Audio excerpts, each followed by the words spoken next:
Rachel Parker sat in her small, meticulously organized apartment in Chicago, staring at her laptop. The clock on the wall ticked loudly, marking the minutes slipping away. But Rachel couldn't bring herself to start the project she'd promised her boss would be done by morning. The folder labeled Q4 Presentation sat unopened on her desktop, mocking her. She had planned to start this 3 weeks ago. Now, with less than 12 hours until the deadline, panic gripped her chest like a vice. Rachel was 35, a marketing manager at a thriving tech company in downtown Chicago. From the outside, her life seemed picture perfect. She had a successful career, a growing side hustle where she advised small businesses on branding, and a social media presence that painted her as an effortlessly put-together professional. Friends often called her a machine because of how much she seemed to accomplish in a day. But inside, Rachel felt like she was falling apart. Her struggle with time wasn't new. Rachel had been battling it for as long as she could remember, but the past few years had made it unbearable. Procrastination was her constant companion. She would put off important tasks until the last possible moment, even though she knew it made everything harder. On the rare occasions she managed to start something early, she'd become consumed with perfectionism, revising and tweaking until the task ballooned far beyond what it needed to be. And when it came to things like taking a break or carving out personal time, forget it. The guilt would eat her alive. Rachel's phone buzzed, pulling her out of her panicked trance. A notification from Instagram. She opened it, scrolling mindlessly through photos of colleagues sharing their latest successes. One had just launched a new campaign. Another had received an industry award. The knot in her stomach tightened. She couldn't help but compare herself, wondering how everyone else seemed to have it all together, while she struggled to even get started. Social media was both a refuge and a source of torment for Rachel. She used it to escape the stress of her day, but inevitably ended up feeling worse about herself. Her feed was a carefully curated highlight reel of other people's achievements, and it fed the narrative she already carried. You're not good enough. You're always behind. Everyone else is doing better. Rachel's mornings were a testament to her time management struggles. Every day started with good intentions. She would sit at her dining table with a cup of coffee and her color-coded planner, mapping out her tasks for the day. But as soon as she tried to begin, distractions crept in. An email notification would pop up, pulling her into her inbox for an hour. Then, she'd remember a bill she forgot to pay, and before she knew it, she was on her bank's website instead of working on her marketing report. By noon, Rachel would realize she'd spent half the day on things that weren't even on her to-do list. The rest of the day would become a scramble to catch up, her stress levels skyrocketing as the hours ticked by. By the time evening rolled around, she was so overwhelmed and drained that all she could do was collapse on the couch and binge-watch a Netflix series she wouldn't even remember the next day. Rachel's time management issues weren't just affecting her work. They were spilling into every corner of her life. She rarely made time to see friends anymore, always canceling plans at the last minute with vague excuses about work. Her family had stopped inviting her to Sunday dinners because she was always too busy to attend. Even her relationship with her boyfriend Jason was strained.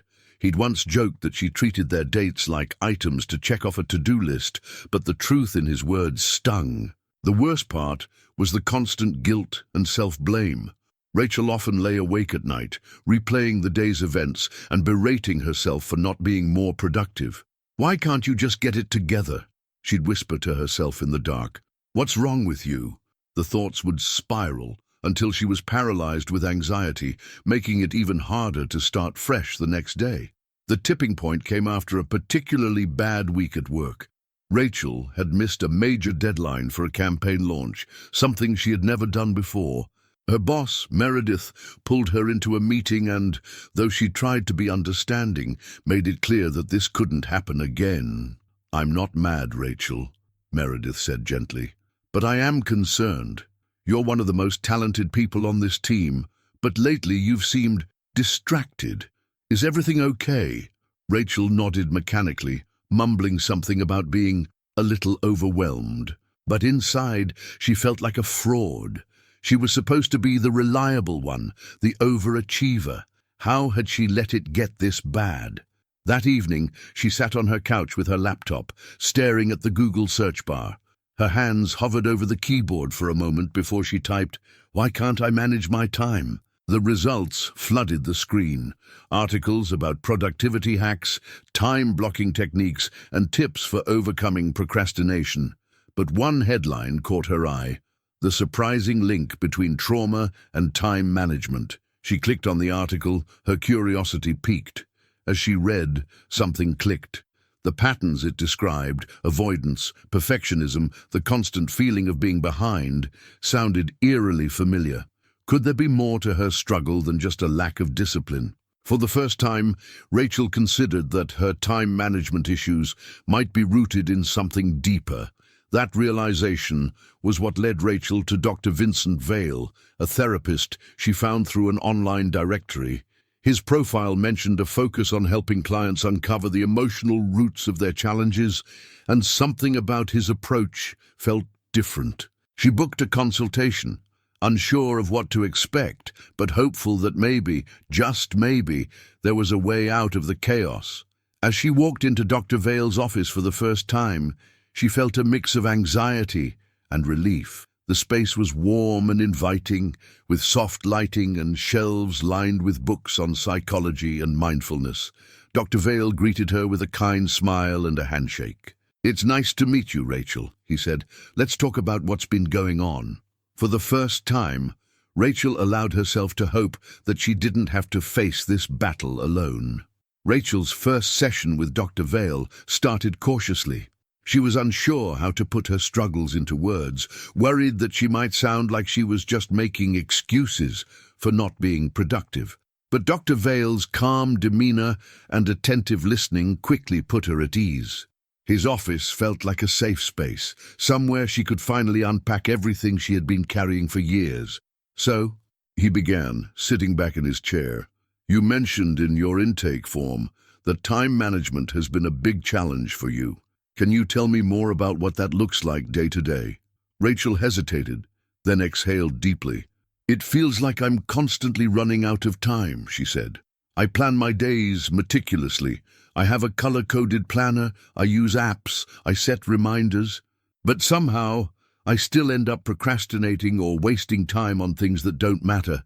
And then when I finally do start working, I obsess over every little detail until I'm so far behind that I have to pull an all-nighter just to catch up."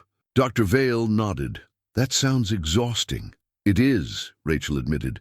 "And the worst part is, I know better. I read all the articles, I watched the productivity videos. I know what I'm supposed to do, but I just don't do it. And then I beat myself up for being lazy or undisciplined." Over the next few sessions, Dr. Vale began to guide Rachel toward a deeper understanding of her struggles. He asked her questions that initially seemed unrelated to time management, but slowly revealed patterns in her thoughts and behaviors. "Can you think of a time when you felt overwhelmed like this before adulthood?" he asked one day. Rachel paused, her mind drifting back to her childhood. "I guess. Yeah. My house was always chaotic growing up. My mum worked 2 jobs, so she was rarely home, and my dad wasn't exactly reliable. I had to figure out a lot on my own. School, meals, keeping the house somewhat together. It was like I was always scrambling to stay on top of everything."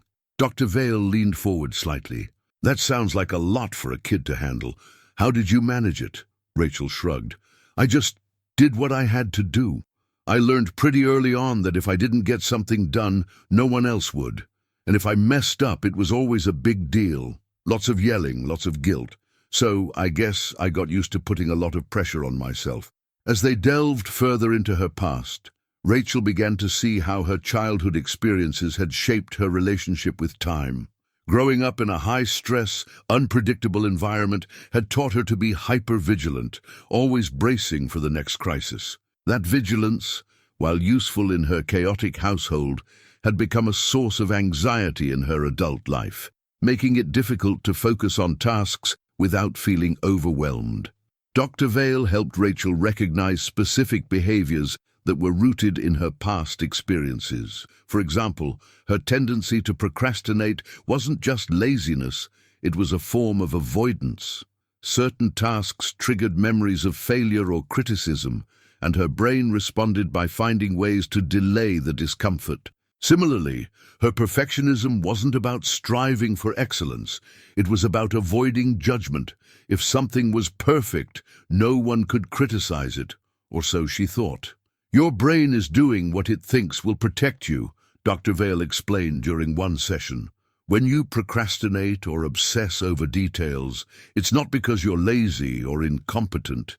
It's because your brain learned a long time ago that avoiding mistakes or conflict was the safest option. The problem is, those strategies aren't serving you anymore. Hearing this was both a relief and a revelation for Rachel. For the first time, she realized that her struggles weren't a personal failing. They were a survival mechanism that had outlived its purpose. Once Rachel understood the roots of her behaviors, Dr. Vale began introducing tools to help her reframe her relationship with time. One of the first techniques he taught her was the 5-minute rule. When you're facing a task that feels overwhelming, he explained, tell yourself you only have to work on it for 5 minutes.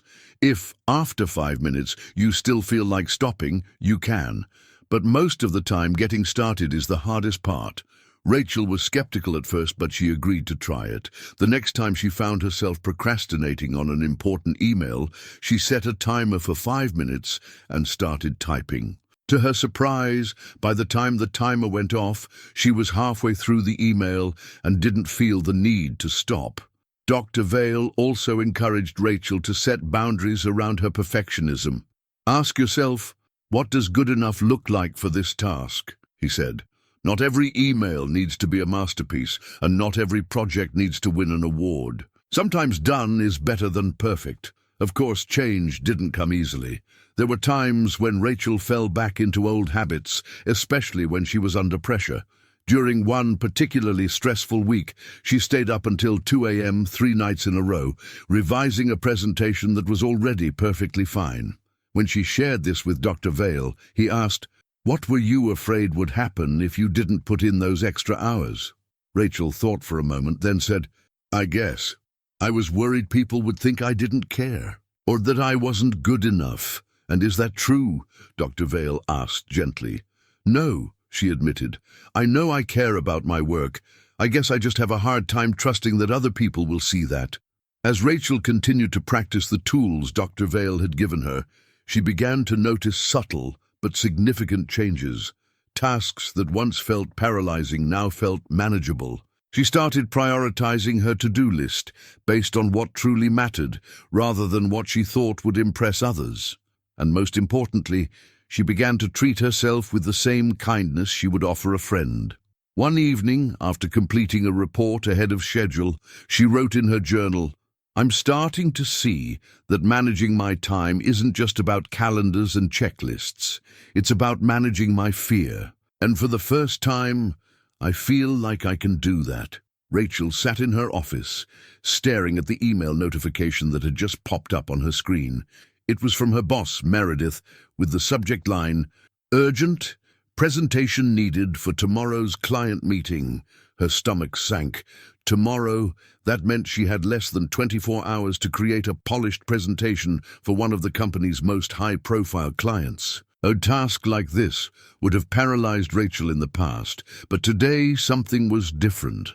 Rachel had been working with Dr. Vale for 2 months, and though her journey was far from over, she felt more equipped to face challenges like this. But even with her newfound tools, the stakes of this particular task loomed large. The voice in her head whispered its usual refrain, "What if you mess this up? What if you're not good enough?" Rachel closed her eyes, took a deep breath, and reminded herself of what Dr. Vale had taught her. You don't have to be perfect. You just have to start. Rachel opened a blank PowerPoint file, her fingers hovering over the keyboard. She felt the familiar pangs of procrastination tugging at her. Maybe I should check my email again, or get a snack, or clean my desk. These small diversions had always been her way of avoiding the anxiety that came with starting something daunting. But this time she didn't give in. She set a timer on her phone for 5 minutes, a strategy Dr. Vale had suggested. Just work for 5 minutes, he had told her. That's all you need to commit to. Once you get going, it'll be easier to keep going. The timer started, and Rachel began outlining the key points of the presentation.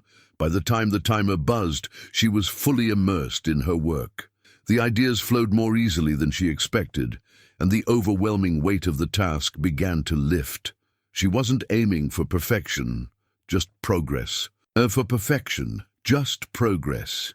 Just as she was starting to feel confident, a new challenge arose. Her boss emailed her again, this time requesting additional data analysis to support the presentation. Rachel felt her anxiety spike. Data analysis wasn't her strong suit, and she worried she wouldn't have time to complete it and still refine the presentation.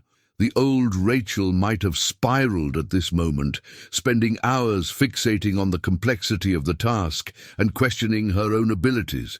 But instead she paused and asked herself a question that Dr. Vale had taught her. What's the most important thing I need to focus on right now? The answer was clear. She needed to delegate. Rachel emailed a colleague in the analytics department, explaining the urgency of the request and asking for their help in pulling the necessary data. It wasn't easy for her to ask for assistance. She had always prided herself on handling everything herself, but she reminded herself that teamwork was a strength, not a weakness. As evening turned into night, Rachel continued working on the presentation, but as she reviewed her slides, doubt began to creep in. Was the design too plain? Were her key points strong enough? Should she scrap everything and start over? The voice of perfectionism began to grow louder, urging her to keep tweaking and revising until every detail was flawless. Rachel caught herself falling into this familiar trap and decided to take a break. She walked to her kitchen, made a cup of tea, and sat down with her journal. Writing had become one of her favorite tools for processing her thoughts, and tonight it was exactly what she needed. She wrote, "I'm feeling anxious about the presentation. I want it to be perfect, but I know that's not realistic. What matters most is that it's clear, concise, and helpful for the client. I've worked hard on this, and that's enough." As she closed her journal, Rachel felt a sense of calm wash over her. The presentation didn't have to be perfect, it just had to get done.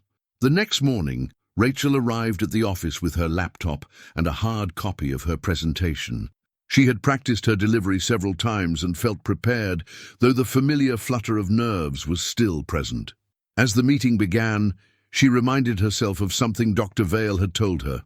Nervousness isn't a sign of failure. It's a sign that you care. When it was her turn to present, Rachel stood up, took a deep breath, and began. Her voice was steady and her slides were clear and engaging. As she moved through her key points, she noticed the clients nodding in agreement and asking thoughtful questions. The collaborative energy in the room was palpable. Then came the moment she had dreaded. One of the clients posed a challenging question that Rachel didn't immediately know how to answer. Her heart raced, but instead of panicking, she paused, smiled, and said, "That's a great question. I'll need to follow up with my team to get you the most accurate information, but I'd be happy to send you an update by the end of the week." To her surprise, the client nodded appreciatively. "That sounds good," he said. The meeting continued smoothly, and Rachel left the room, feeling a mix of relief and pride. That evening, Rachel reflected on the day's events. She hadn't been perfect. There were a few moments during the presentation where she stumbled over her words or forgot a detail, but she didn't let those moments define her.